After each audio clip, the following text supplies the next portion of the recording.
پرسیان نردەکردنەوەی نەوتی هەرێمی کوردستان لێدوانە ناڕاستەکان لەو بارەیە ئەوەم پرسە گفتوگۆکەین لەگەڵ بەڕێز مایلز کاگنز کتێبێژی کۆمەڵی کۆمپانیەکانی پیشەسازی نەوتی کوردستان ئاپیکۆر.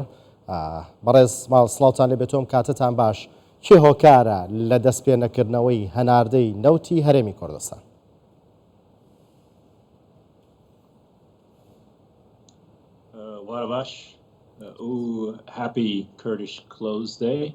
ڕۆژی جلی کوردیتان پیرۆز بێت.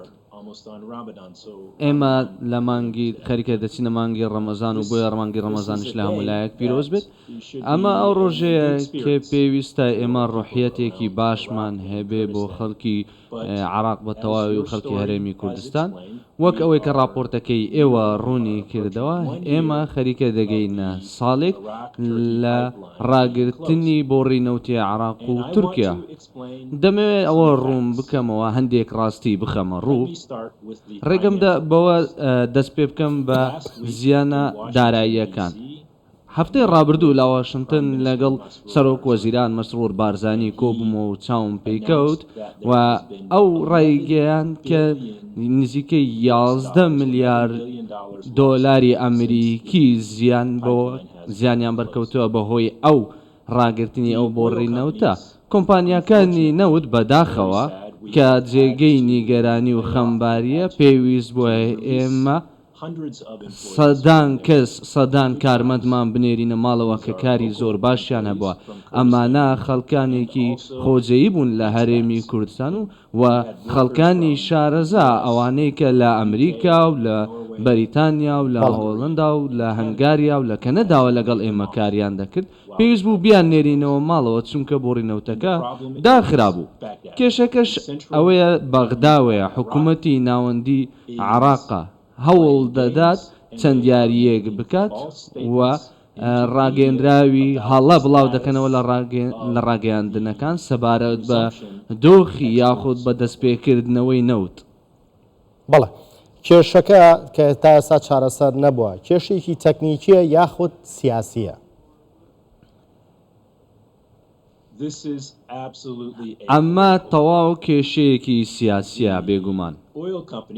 کۆمپانیەکانی نەوت لە ئاپیکۆر ئامادەن بۆ ئەوەی بۆ بەرهێنانی تەواو دەست پێ بکەنەوە و هەناردەی نەوت بکەن.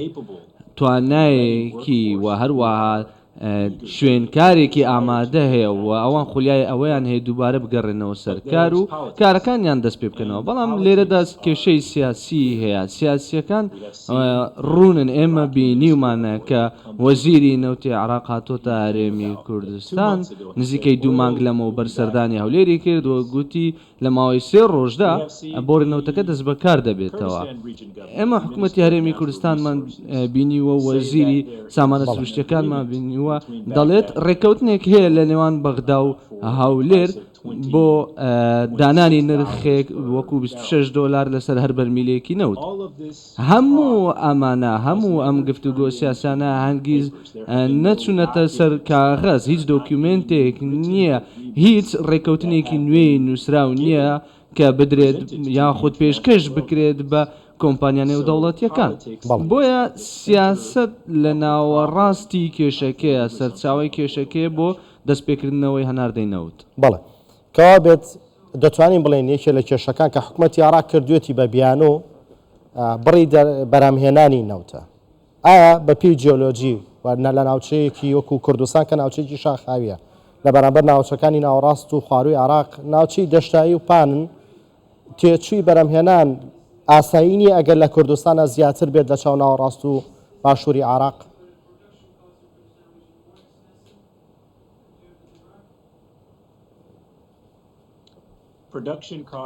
ئەوە بەرهێنانی نەوت لە هەرێمی کوردستان زۆر گرانترە وەک لەوەی لە بەشەکانی عێراقەوە. دەمەوێت ڕوانینی کۆمپانیانە و دەوڵەتیەکانی شی بکەمەوە لێرەوە. پێویستە ئێمە بزانین کە ڕێکەوتنە ڕاستیەکە ئەوەی کە ئێمە دەمانەوێت وەک کۆمپانیەکانینەوە دەمەوێت لەگەڵ ئەو ڕێکەوتنی هەرێمی کوردستان هەمانە بەردەوام بین لە نێوان هەرێمی کوردستان و کۆمپانیەکانی نەوت بەردەوام بینەوە ئەگەر ئەم ڕێکەوتنانە گۆڕانکاریان بەسەردا بێت ئەگەر ڕێکەوتنی نوێ هەبێت لە نێوان بەغدا و هەولێر و کۆمپانیانە و دەوڵەتەکانی نەوت ئەو کاتە ئێمە ئەوەی داوای دەکەین ئەوەیە کە ئەم نووسراوانە ببینین.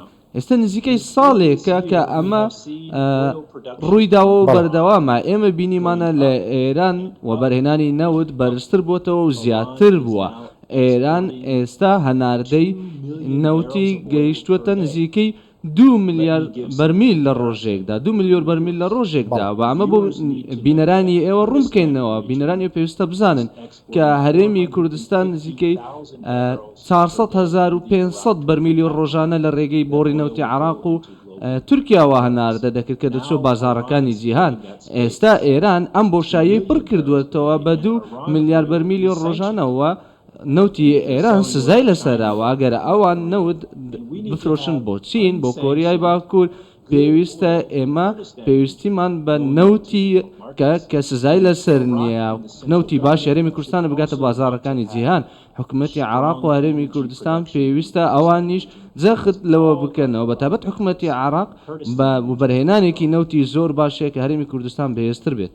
بەڵێ ئەگەر دۆخەکە بەم شێوێ بەردەوام بێت پرسیە ناردەکردنی نەوتی هەرێمی کوردستان چارەسەر نەکرێت حکوومەتی عێراق نەیەوێت چارەسەری بکات بەرپرسیارەتی یەکەوێتە ئەستۆی کێ بەتایبەت لەلایەن کۆمپانیاکانەوە ئەوان کێ بە بەرپرسیاری سەرەکی ئەزانن؟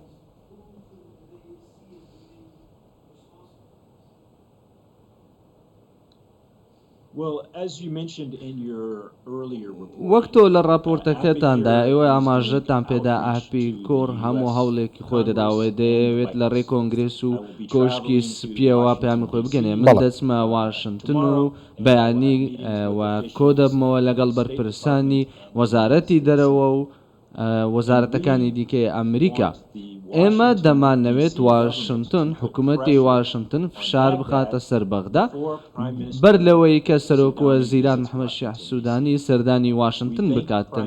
ئێمە بڕوامان وایە سەرۆکوەزیران سوودانی دوای ڕەمەزان هەر کاتێک دوای ڕەمەزان ڕەنگە مانگی 4 سەردانی واشنگتن بکە هەر کاتێک ئەو دێتە ئێرە پێویستە ڕێکەوتنی نوێی هەبێت لەگەڵ هەرێمی کوردستان بۆ دوو هۆکار پێویستە ڕێکەوتنێکی بودجە هەبێت لەسەر بودجە ئەمە قبول کراو نییە کە خەڵکی هەرێمی کوردستان و کارمەندانی حکوومەتی هەرێمی کوردستان بەردەوام موچیان پێ نەگات و حکوومەتی عێراق یاریان لەگەڵ بکات و ئەم خەڵکانە کە زۆر بە سەختی کار دەکەن موچەی خۆیان بەدەست نەگاتن لە کاتێکدا ئەوە بێگومان پێویستە گفتوگۆ بکرێت لەسەر بودجە و ڕێکەوتنی بودجە هەبێتن. ئەوەی کە دووەمە پێویستە ڕێکەوتنێک هەبێت لە نێوان بەغدا و هەولێر و کۆمپانیانی و دەوڵەتیەکانی نەوت بۆ ئەوەی وە بەرهێنانی و هەناردەی نەوت بە تەواوی دەست پێ بکاتەوە. ڕێگەم بدە شتێکی دیکەش ڕوون بکەمەوە. ئێستا کۆمپانیەکانی ئاپیکۆر داوایان لە هەولێر کردووە و ئێمە داوامان لە بەغداش کردووە بە هەمان شێوە کەی و چۆن ئێمە پارەکانمان بەدەست دەگاتەوە بەڵام تا ئێستا وەڵامێکی گرنتی بەخشمان پێ نەگەیشتووە کە ئێمە کەی ئەو پارانەمان دەست دەکەوێتەوە کە لە ڕابردووە بەرهێنانمان هەبووە کە نزیکە 1 ملیار دۆلارەوە ئێمە پێویستە دڵنیا بینەوە لە داهاتووش چۆن پارەکانمان دەست دەکەوێتن ئەمە سادەیە. بەڵێ ئەگەر بە کورتی وەڵام بیتەوە سپاس دەکەم پێشتریش داواتان لە کۆنگرێس کردووە کە گوشار لە حکوومەتی عێراق بکات هەتاکو ئێستا کۆنگرێس هیچ قسەیەکی لەگەڵ حکوومەتی عێراق کردووە هیچ گوشارێکیان لە حکوومەتی عێراق کردووە؟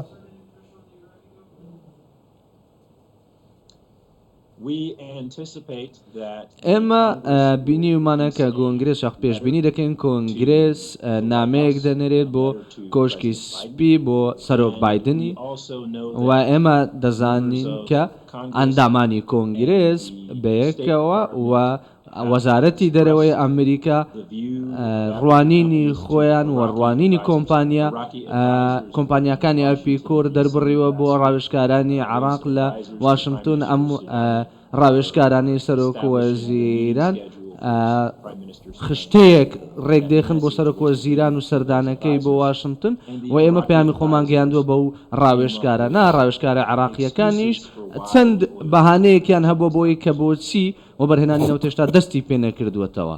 بەڵێ بەڕێز مایڵز کاگەنز گوتەبێژی کۆمەڵی کۆمپانیەکانی پیشەسازی نەوتی کوردستان ئاپیکۆر لە نیویۆرک لەگەڵماندا بووی. زۆر سوپاس.